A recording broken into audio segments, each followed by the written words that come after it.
एक घने जंगल के भीतर गांव से दूर एक पुराना हवेली था जिसके बारे में लोगों ने कहा कि यह भूतिया है। गांव के बुजुर्गों का दावा था कि कोई भी वहां कभी नहीं रह सकता क्योंकि यह शापित था।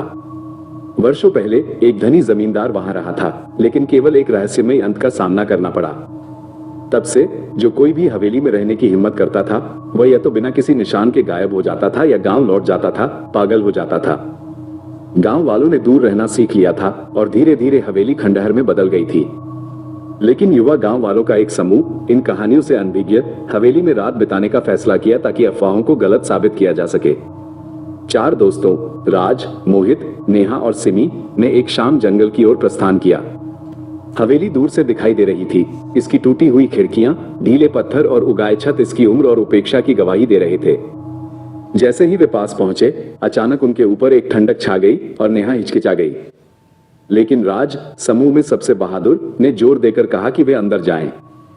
भारी क्रेकिंग दरवाजा खोलते हुए वे हवेली में प्रवेश कर गए। अंदर का हिस्सा अंधेरा और ठंडा था। दीवारों पर कोबरे लटक रहे थे और हर चीज पर धूल की एक मोटी परत थी। हवा में एक भारी मौन छा गया था जो कभी कभी फर्श के तख्तों के क्रेक से ही टूटता था। मोहित कांप गया, ये स्वीकार करते हुए कि जगह डरावनी थी।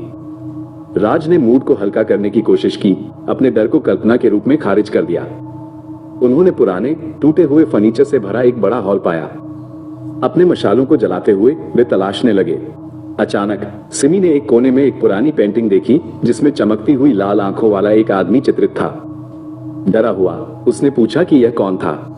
नेहा ने सुझाव दिया कि यह पूर्व जमींदार हो सकता है जिसकी आत्मा के बारे में कहा जाता है कि वह जगह को परेशान करती है।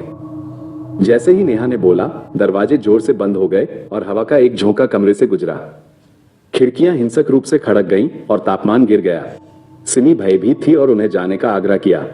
इससे पहले कि वे ऐसा कर सके, उन्होंने फुसफुसाहट सुनी, जैसे कोई उनसे बात कर रहा हो। उन सभी को डर सवार हो गया। राज ने सुझाव दिया कि वे दूसरा कमरा आजमाएं, लेकिन उनके पीछे का दरवाजा अब बंद था। वे फंस गए थे। दीवारें धड़कने लगी और नेहा चिल्लाई कि वहां कुछ है। मोहित ने दरवाजा तोड़ने की कोशिश की, लेकिन ये लोहे जितना ही मजबूत था। अचानक पेंटिंग से एक खून जमा देने वाली चीख निकली और आदमी की आंखें और भी चमक उठी। पेंटिंग में आकृति निकलने लगी। उसकी आंखें कोयले की तरह जल रही थी। उसके शरीर से काला धुआं निकल रहा था और उसकी बाहें फैल गईं। कमरा भर गया। आप यहाँ क्या कर रहे हैं? एक गहरी गूंजती आवाज गूंजी। सिमी और नेहा डर से रोने लगे।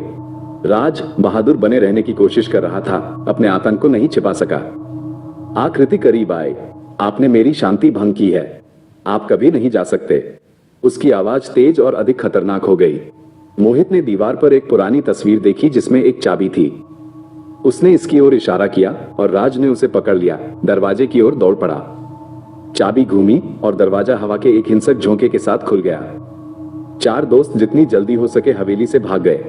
उनके दिल धड़क रहे थे और वे हौंफ रहे थे। जब वे सुरक्षित दूरी पर थे तो उन्होंने पीछे मुड़कर देखा। हवेली के दरवाजे अभी भी क्रेकिंग कर रहे थे और खिड़कियों से एक भयानक चमक निकल रही थी। उन्हें पता चला कि हवेली वास्तव में शापित थी और कुछ बुराई छिपी थी।